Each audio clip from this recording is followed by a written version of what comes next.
Capítulo 3, a unicidade do Espírito Santo. Unicidade. Nesse capítulo, explica-se, né, que só o Espírito Santo age em nome de Deus, tá? Aqui na Terra. Então ele direciona a igreja no mundo, né? Sabe todas as coisas, conhece plenamente o plano do Pai, né? Interpreta as intenções dos crentes para com o Pai, em busca da aceitação e respostas, né? E coisas desse tipo. Porque senão a gente vê uma confusão, né? Pessoas fazendo aí, né? E há uma angiolatria no nosso meio, né? E se for até nos anjos somente ainda dava um desconto bom, tá? Mas não, as pessoas têm aquela tendência de idolatrar relíquias, né? De usar as coisas como santas. Isso é um perigo, né? De coisas que, né? Estou falando de sincretismo religioso, onde a substituição vai desde uma simples pedra que matou Golias. Vocês já viram isso? Sendo vendido nas igrejas aí, e aí a pessoa põe a fé dele naquela pedra. Não, aquela pedra lá é uma pedra ungida, a rosa é uma rosa ungida, a água é uma água ungida, tudo é ungido ali, tudo, mas é o Espírito Santo que age, tá? Com a igreja, em favor da igreja, não é as coisas, né? Não é uma força, né? Sim. Cada objeto desse que é colocado é para tirar a glória de Deus. Uhum. Exatamente, ele tem um caminho idolátrico, porque o homem tem essa tendência, ele quer adorar alguma coisa visível, alguma coisa palpável, alguma coisa tangível, né? O homem tem muito isso de querer um negócio mais cientificamente comprovado, né? Então, se tiver ali uma rosa que alguém foi lá em Israel, olha como é que é a cabeça do ser humano. Vai lá em Israel, não sei nem se foi, mas a premissa é essa. Vai lá em Israel, que é a terra sagrada, um lugar santo, santíssimo para as pessoas, que é um lugar como outro qualquer, só é o centro do mundo onde Jesus vem. Então, sem Jesus lá, né, tem muçulmano lá. Isso que vocês estão vendo aqui atrás era o templo de Salomão, que é o domo da rocha hoje, né? Mas ali sem, né? Mas não, o sujeito vai lá em Israel, fala que subiu no monte lá e orou e ungiu aquele óleo, veio ungido, veio pingando unção de lá até aqui no Brasil, chega aqui, passa numa rosa aí, não, essa aqui é muito, muito, muito ungida, essa vale 1.000, né, na oferta aí para levar ela, né, ela é de graça, ninguém vende nada aqui, né, você deixa aqui uma ofertinha de 1.000 para levar ela, mas se não deixar não vai levar, então, mas ela não é de graça. Tá vendo? Então, tudo isso aí a pessoa põe a confiança. Nossa, isso tem ungido mesmo, isso aí tá pingando graça, né? Na hora que eu pegar nisso aí vai resolver todos os meus problemas. Isso é idolatria da pura. Bom, isso nós estamos falando dos descarados aí, né? Mas e os mais velados, que usa o anjo, usa outra, né? Na verdade, quem faz o trabalho só tem um mediador entre Deus e os homens, que é Jesus. E para nos levar a essa comunhão com Jesus, porque a mediação que ele está falando é mediação de salvação. Aí Jesus morreu na cruz do Calvário, então é ele que media a nossa salvação. E para sustentação de todas essas coisas, ele foi e assentou à destra de Deus, e nós ficamos com quem? Com o Espírito Santo.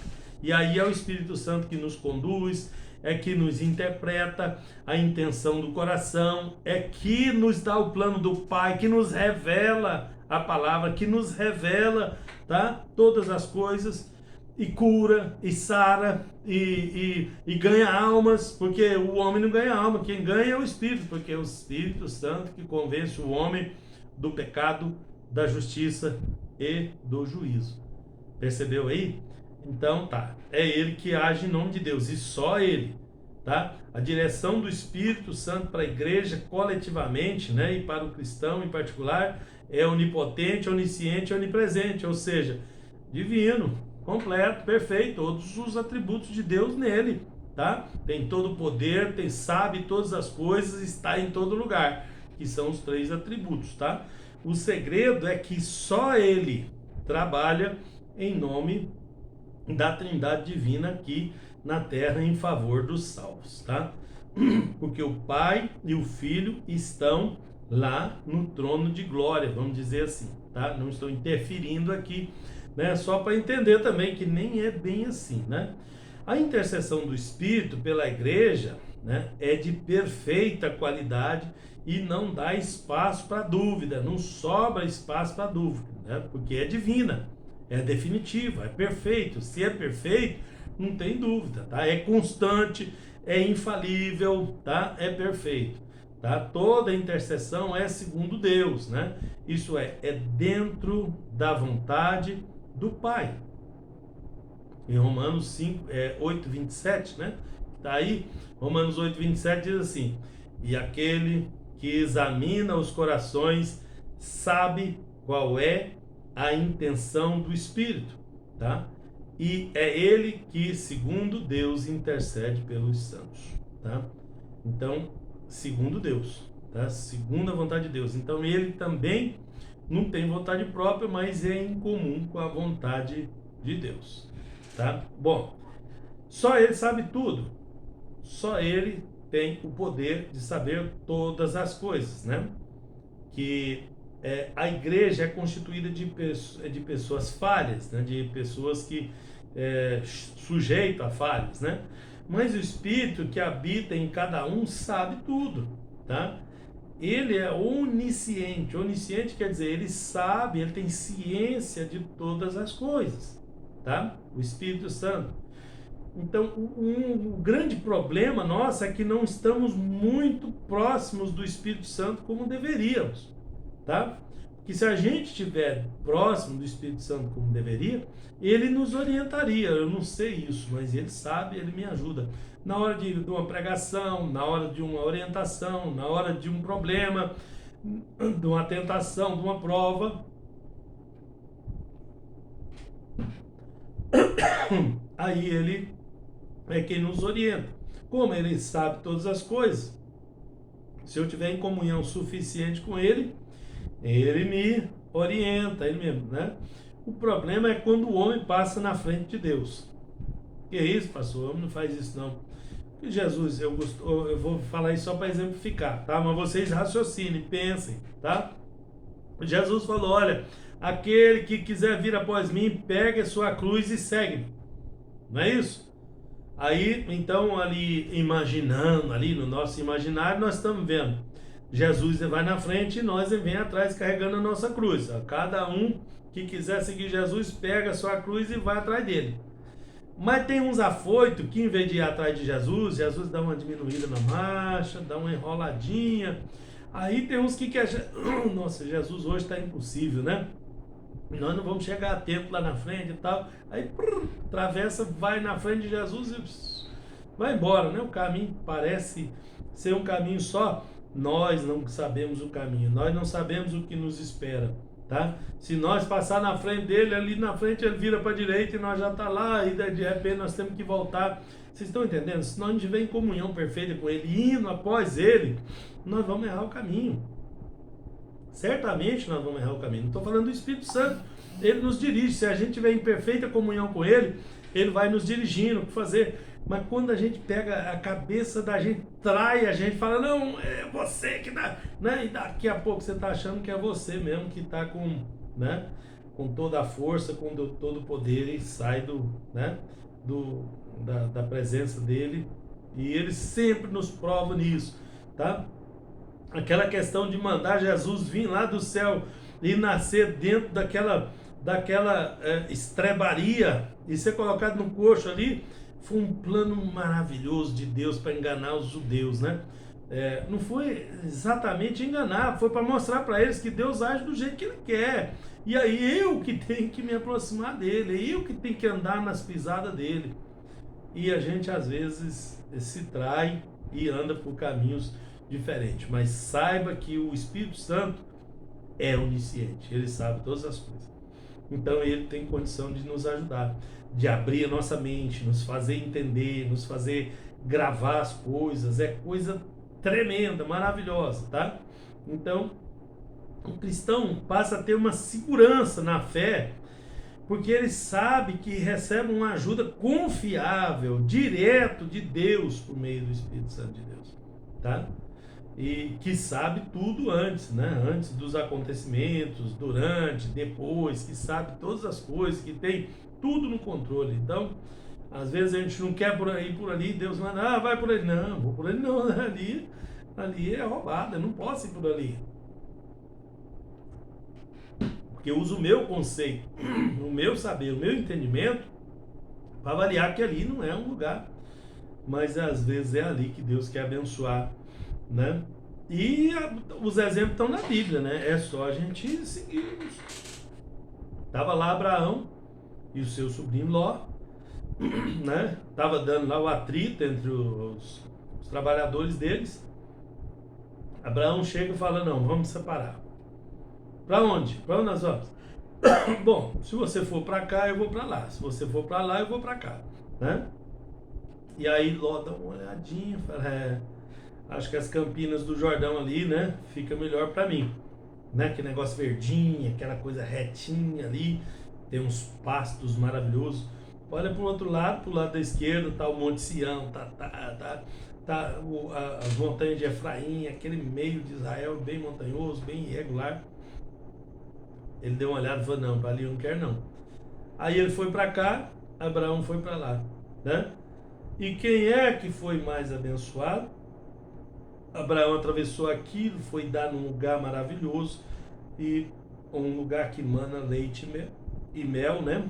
E o Ló foi parar nas Campinas do Jordão, onde estava Sodoma e Gomorra. Pasmem, tá? Então, na verdade é Deus que sabe todas as coisas. Ainda que o caminho não seja para a gente, não seja direito, se Ele nos dirige por ali, é porque é ali que vai dar certo as coisas, né?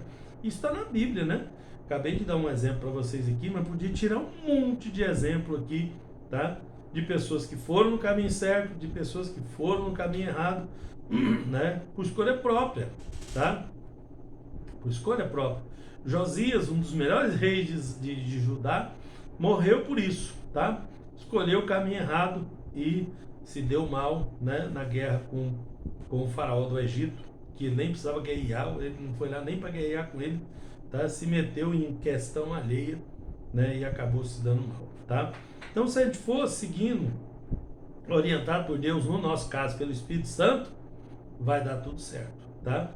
Mas se a gente cair na tentação de ir pelo nosso próprio entendimento, pela nossa própria cabeça, vai dar tudo errado de novo, tá?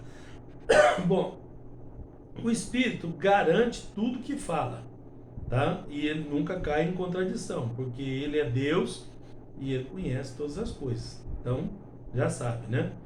Então, nós temos aqui 4 toques do Espírito, né? E também todos os outros, né? São especiais, né? Quando convence o pecador a crer em Cristo, né? Esse toque espiritual aí é maravilhoso, porque ele convence o homem, tá? Então nós temos é que pregar a palavra e tirar da cabeça que nós... Tem gente que eu vejo gente se esforçar tanto para enfiar a palavra na cabeça do outro. Você não vai conseguir. Quem faz isso é o Espírito Santo. Só prega a palavra, calma, relaxa, faz a sua parte e deixa que o Espírito Santo trabalhe do outro lado lá, tá? Então, para ser salvo, quem toca nele é o Espírito Santo, né? E batiza ele, né, no corpo de Cristo, confirma a salvação e guia ele na jornada da fé. Então a obra todinha no pecador, né, é feita com essa ação do Espírito Santo, né, com essa atividade, com esse trabalho que é o trabalho dele, né? Às vezes não fazemos nem o nosso direito, estamos querendo fazer o de Deus, né? Estamos querendo fazer o serviço que é do Espírito Santo e não nosso, tá? Bom, no final da página 36, só ele interpreta as intenções dos crentes. Só o Espírito Santo é capaz de interpretar as intenções. Aí pegou pesado em nós, né? Ele sabe qual a intenção do coração. Então ele habita no crente fiel, sabe a intenção do coração dos filhos de Deus. Então nós temos que tomar cuidado e melhorar, né? Nesse trabalho aqui, nós vamos falar do fruto do Espírito, nós vamos falar de uma porção de coisa aqui para melhorar a nossa intenção, porque nós podemos estar mal intencionados e nem sabemos, né? Por quê? Por falta de conhecimento. Então, na verdade, ele sabe tudo, toda a nossa intenção, né? Ele conhece todas as coisas. Seja as nossas orações, a motivação, por que nós oramos? O que nós queremos ganhar com isso? Será que quem nós queremos enganar, né? Ele sabe por que nós estamos fazendo aquilo ali. Porque tem gente que é tão esperto na carne que ele faz um plano de como enganar a Deus, né? Mas é claro que, né? Outra fantasia aí, né? Porque senão fica... Mas ele acaba fazendo algo que imagina que Deus vai deixar isso, né? Que o Espírito Santo não vai entender o que ele está fazendo. Então, seja a oração, seja os nossos desejos, seja sonhos, necessidades, o inimigo usa nossas necessidades também para nos provar, nos derrubar, não devia, mas usa, né? Os problemas, as doenças, as enfermidades, as preocupações, ocupações antecipadas, tá? Os medos, tá? Tudo é conhecido pelo Espírito Santo que compartilha com o Pai, tá? Então ele nos assiste nesses detalhes aí, tá? Em todos eles. E há um só Espírito. 3.5, tá? A unidade divina envolve um só Deus. É um pouco difícil de entender, eu sei. Nós não temos tantos elementos assim, eu sei também. Mas ele declara isso, eu sei também. Então nós temos que crer nisso. Então, dos nossos maiores desafios é crer em um só Deus em três partes, tá? Naquela aliança das três partes em um só, tá? Uma só fé, um só batismo, um só corpo, né? Que é a igreja, e também um só Espírito, que é unido, né? Daquela forma com Deus, tá? Paulo ordena o cristão a guardar a unidade do Espírito, tá? Unidos no mesmo Espírito ali, para fazer a vontade daquele que foi enviado por Cristo para a igreja, tá?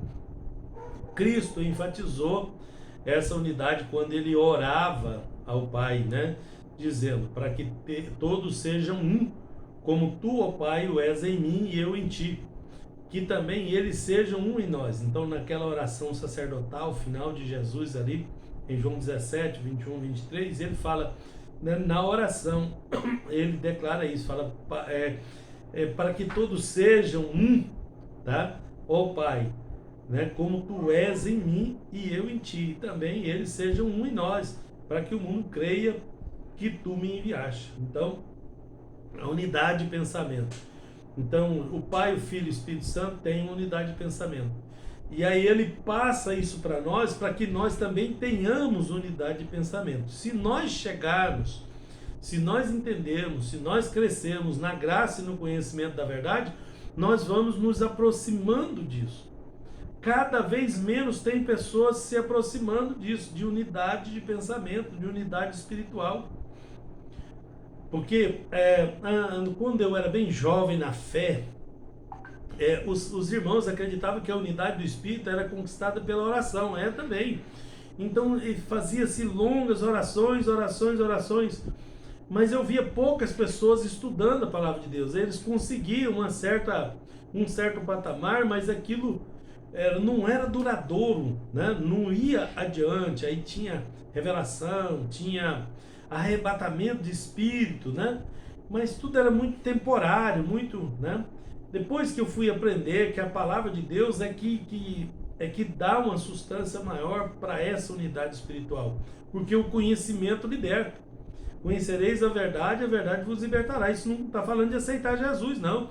está falando desse conhecimento que a gente adquire diariamente, como nós estamos aqui hoje, para que sejamos libertos, mais uma vez, né, de outras ignorâncias aí.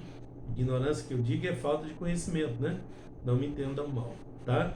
Então, há um só Espírito, há uma só fé, a igreja é feita de um só batismo e um só corpo e uma só fé.